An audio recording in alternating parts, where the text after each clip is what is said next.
Welcome to our channel. We hope you enjoyed the video. Don't forget to subscribe to receive the latest notifications. Today, I will introduce you to a true story about a disaster. Bloody Ear Canal, the horrifying secret of otitis media. San Isidro is a small town nestled among the arid hills of Chihuahua, Mexico. Under the scorching sun, dusty red dirt roads stretch out, leading to old adobe houses.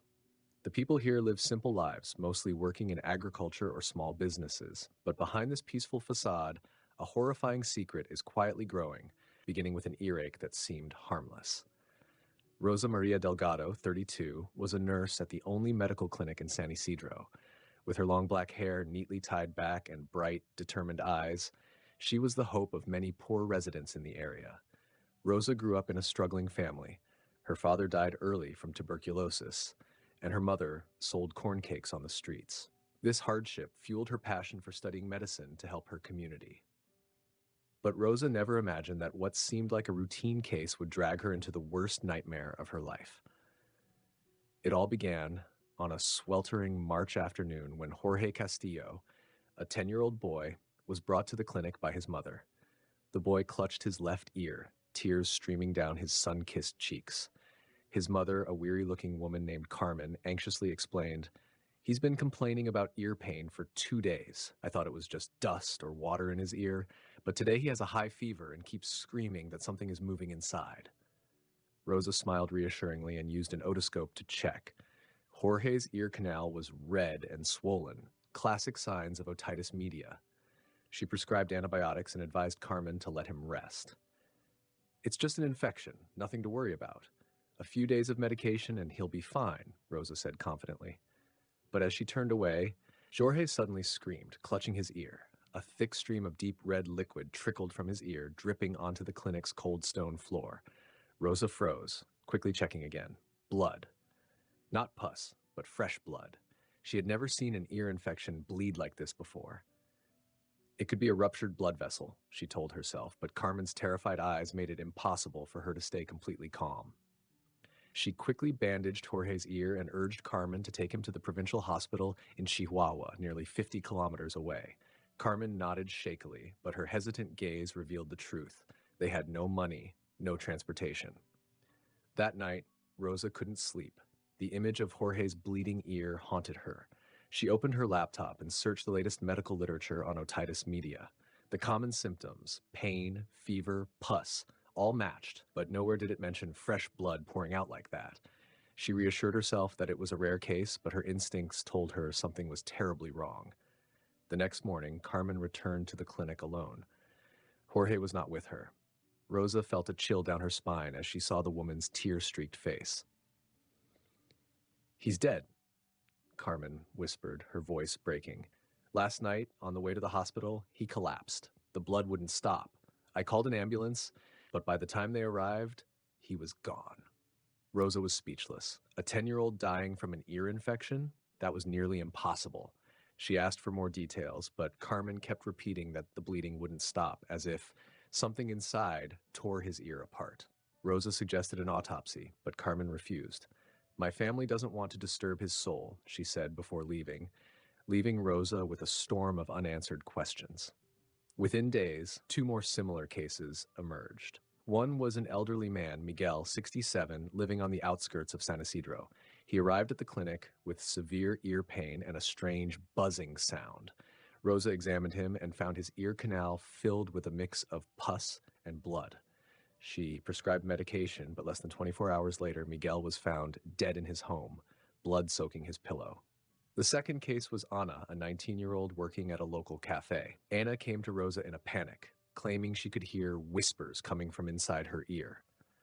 Rosa thought she was hallucinating from a fever, but upon examination, she was horrified to find that Anna's ear canal was not only swollen, but also had tiny scratches, like something had clawed at it from within. Both died within 48 hours, with the same final symptom, uncontrollable bleeding from the ear. News spread quickly in the small town. The townspeople panicked, whispering that San Isidro was cursed by an evil spirit. Rosa didn't believe in superstitions, but she couldn't deny the unusual nature of the cases. This was no longer a normal ear infection. Rosa decided to investigate on her own. She contacted an old classmate, Dr. Eduardo Ramirez, now working at the provincial hospital in Chihuahua. Over the phone, she recounted the strange cases. Eduardo sounded skeptical. Otitis media doesn't kill that fast unless there are severe complications like meningitis. But this kind of massive bleeding, it sounds more like a rare infection. Send me a sample if you can. Rosa had no samples from Jorge or Miguel, but she had collected some fluid from Ana's ear before she died. Carefully packaging the specimen, she sent it to Eduardo through a trusted bus driver.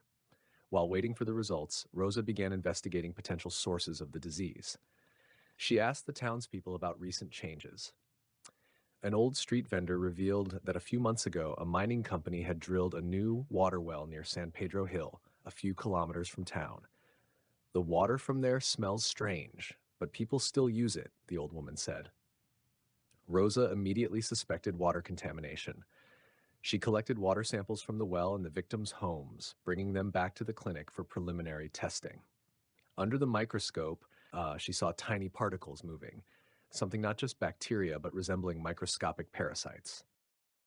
3 days later, Eduardo called back. His voice trembled over the phone. Rosa, the thing in your sample isn't bacteria. It's a previously unrecorded parasite. I sent images to the lab in Mexico City, and they said it resembles a microscopic insect-like creature capable of burrowing into soft tissue. It may have entered through the ear, eroding blood vessels and brain tissue. Rosa felt her heart clench. You mean they live inside human ears?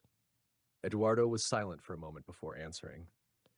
Yes, and when they grow, they cause internal hemorrhaging. That's why the bleeding doesn't stop. Rosa recalled Anna's words about the whispers in her ear. It wasn't hallucination. It was the sound of the parasites tunneling inside. She immediately reported the findings to local authorities, demanding the well be sealed off and the area quarantined. But the mayor, a greedy man named Hector Vargas, refused. There's no solid proof. The mining company pays us to keep quiet. Do you want to ruin the town's economy? Rosa didn't back down. She secretly collected more water samples and took microscopic images, posting them on X to draw international scientific attention. Her post quickly went viral, sparking both outrage and skepticism. That night, Rosa was awakened by furious pounding on her door. A group of hired thugs sent by the mining company stormed into the clinic.